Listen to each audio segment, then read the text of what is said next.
contacto en este momento con el periodista Marcos Vizcarra. Él es reportero de la revista Espejo y también del periódico Reforma. Él tiene una crónica muy atinada, muy certera de lo que está ocurriendo cuando los Chapitos, liderados por los hijos de Joaquín El Chapo Guzmán, y los Mayitos, anteriormente liderados por Ismael El Mayo Zambada, ahora posiblemente por su hijo Ismael Zambada Sicairos, alias El Mayito Flaco, estarían enfrentados por el territorio. Hay puntos clave en esta guerra, en los cuales podríamos entender mejor con el apoyo del periodista Marcos Vizcarra. Marcos, buenas noches, gracias por aceptar la invitación. Pepe, ¿qué tal? Muy buenas noches a ti, el auditorio, tu equipo. ¿Cómo está la situación en este momento? Estamos viendo que... Bueno, Pepe, realmente es muy difícil. Lo que comentas bien, creo que se presta a muchas interpretaciones. Ciertamente es algo que pareciera que está ocurriendo. No, desgraciadamente no tenemos hoy por hoy una confirmación, no tenemos una evaluación. Y quiero traer un poco a colación algo que el comandante Porfirio Fuentes, el comandante de la 9ª Zona Militar, mencionaba justo el día 26 de julio. Él se le cuestionaba sobre si se preveía una situación de violencia exacerbada a partir de una posible traición porque un día antes se había ocurrido esta detención de Ismael Zambada García en Estados Unidos. Él decía prácticamente textual lo que te comento, decía: por ahora no podemos decirlo, pero tenemos que esperar a que avance, y si esta situación de violencia, o si hay una situación de violencia, entonces ya tendríamos que dar una evaluación concreta a la sociedad. Esa evaluación no ha sucedido. Lo que sí ha sucedido, por ejemplo, es que en la jornada de ayer se registraron por lo menos datos ya confirmados, son por lo menos 7 enfrentamientos en distintos puntos de Culiacán. El primero ocurrió en una zona céntrica de la ciudad de Culiacán, en la colonia La Campiña, y posteriormente se fueron yendo hacia las rancherías, hacia el sur de la capital del estado. Incluso 2 de ellos ocurrieron en un poblado llamado Costa Rica. Costa Rica, nada más para poner la perspectiva, es el segundo poblado después de Culiacán con mayor índice poblacional. Entonces, imaginemos que estas violencias están ocurriendo frente a muchísimas personas. Estamos hablando de balaceras, enfrentamientos entre civiles, contra elementos del ejército, de la Guardia Nacional, de la Policía Central. Y entonces esto ya está ocurriendo. ¿Qué tenemos además, por ejemplo, en la jornada de ayer? De esos enfrentamientos tenemos por lo menos 3 asesinatos confirmados, de acuerdo con versiones periodísticas que hemos podido nosotros recopilar. También tenemos, por ejemplo, que 19 vehículos fueron asegurados por la Secretaría de Seguridad Pública y la Guardia Nacional, casi todos ellos con características de haber sido manipulados para tener un blindaje especial artesanal de estos vehículos. Hablamos, por ejemplo, de camionetas de redilas con armamento, con fierros que ayudan pues a tener un blindaje contra balas de alto calibre. Eso, por un lado, eso fue la jornada, y fue una jornada muy tensa, una jornada que obligó a que cientos de miles de personas que viven en la ciudad de Culiacán se desplazaran mejor hacia sus casas por el temor de una situación, de un hecho violento que pueda ponerlos en riesgo. Eso ocurrió solamente durante el lunes. Hoy, ¿qué sucede? La tensión continúa, las clases no se cancelaron, el gobierno del estado llamó a la población, incluso en la mañana muy temprano, presentan un video con el gobernador del estado, Rubén Rocha Moya, corriendo sobre las riberas del río Tamazula. Él llama a la población a sentirse seguros, a salir de sus casas, a continuar con sus vidas de manera normal. Pero ¿qué sucede más tarde? Apenas unas horas más tarde, en la salida sur de la ciudad de Culiacán, hacia la carretera México 15, en un sector que da hacia el poblado del Salado, que es, de acuerdo con la Secretaría de la Defensa Nacional, es un sector que ha sido predominado por Ismael Zambada García, que ha sido como su zona de influencia más importante.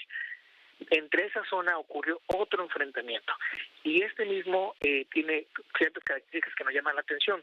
Hubo una gran cantidad de personas armadas, arriba de camionetas, muchas de esas blindadas. La Secretaría de Seguridad Pública informó que habían sido disparos al aire, pero lo que sí sabemos es que sí hubo un enfrentamiento, de que hubo varias camionetas que fueron dejadas ahí, que fueron abandonadas. Luego llegó la autoridad, llegó el ejército, la Guardia Nacional, aseguró toda esta zona, pero casi inmediatamente, Pepe, empezaron también a circular camionetas con hombres armados en distintos puntos de la ciudad de Culiacán, incluyendo la parte norte de la ciudad de Culiacán, en una carretera que va a un poblado llamado Imala. El alcalde mismo claro. lo confirmaba esta información. En pocas palabras, la detención de Ismael Mayo Zambada, esto sucedió en julio pasado, Claro, hace más de un mes. Parece vale. haber desestabilizado el equilibrio de poder del cártel, ¿correcto? Claro, podríamos incluso estar pensando en que existe, puede existir varias vertientes, ¿no? Hay muchas hipótesis, entre ellas, por ejemplo, que hay una lucha por el poder y el territorio entre grupos criminales. ¿Cuáles son esos grupos criminales? Bueno, ya has nombrado, por ejemplo, todos al principio de esta entrevista, pero justo podemos pensar también entre otros grupos criminales que se han sumado a esta situación, ¿no? O que se podrían estar sumando a esta situación. Lo que vemos es que efectivamente han sucedido en zonas que han sido declaradas por la Sedena, incluso por la Fiscalía General de la República, como zonas de influencias de diferentes capos, sobre todo, insisto, de Ismael Zambada García. Hay una división territorial, ¿no? En los hechos, allá en Culiacán, tú eres de por allá. Culiacán está considerado, digamos, un territorio chapito y otras áreas, como por ejemplo el Salado, son controladas por la facción. Sí, efectivamente. Lo que nos ha informado la Sedena o lo que nos ha informado la Fiscalía General de la República en otros momentos con reportes es que efectivamente existe como una especie de división geográfica de territorios. Y lo mencionas muy bien, esta parte sur de las rancherías está correlacionado o relacionado con el señor Zambada García, ahora como mencionas tú también con ese señor Zambada Siqueiros. Pero no solamente rancherías, también hay zonas dentro de la ciudad.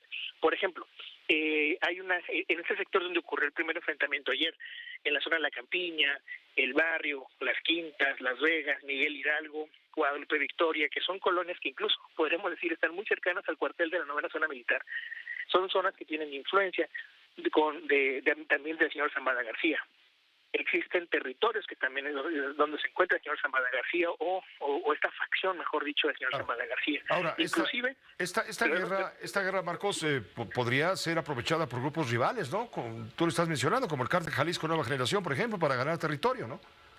claro, ese es un temor de toda la ciudadanía acá, que existan acuerdos entre estos grupos que busquen ya sea influir y incidir. Y no solamente el Cártel Jalisco Nueva Generación, Pepe. Acá en Sinaloa, por ejemplo, existe otra organización llamada el Cártel de los Mazatlecos, que de acuerdo con el gobierno de Estados Unidos ha sido, durante mucho tiempo fue el brazo armado del Cártel de los Beltrán Leiva. Es una organización que tiene influencia sobre todo hacia el norte del estado de Sinaloa y que en su momento tuvo muchas confrontaciones con el Cártel de Sinaloa. Pero esta organización, que es liderada por un señor llamado Fausto Isidro Mesa Flores, también se menciona que podría estar teniendo nada confirmado, pero es algo que muchas personas en Sinaloa tienen miedo o tenemos miedo, porque de ver esos acuerdos, de ver que ese tipo de situaciones estén ocurriendo, estaremos visualizando una situación muy similar a la que sucedió en años pasados, en un poco más de una década aquí en Culiacán, cuando ocurrió aquella ruptura entre los Beltrán Leiva y el Cártel de Sinaloa con los Chapos. Marcos, te agradezco muchísimo, Marcos Vizcarra, nos has pintado un cuadro muy, muy preciso de la realidad que ahora se está padeciendo en el estado, en donde las autoridades del gobierno dicen que no pasa nada, que hay desplegada fuerza militar suficiente para mantener la calma, en un mensaje claro para la población, pero tú que estás allá adentro lo estás viviendo en carne propia, esta emoción, este miedo que existe entre padres, madres de familia, en las escuelas, en fin, los comerciantes. La situación es tensa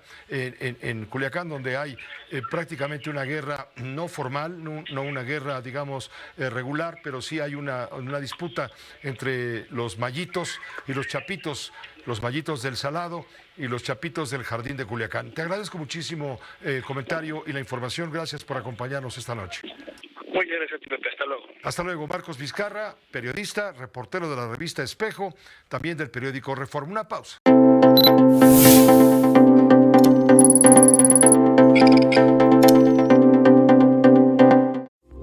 Esta fue una producción de Grupo Fórmula. Encuentra más contenido como este en radioformula.mx.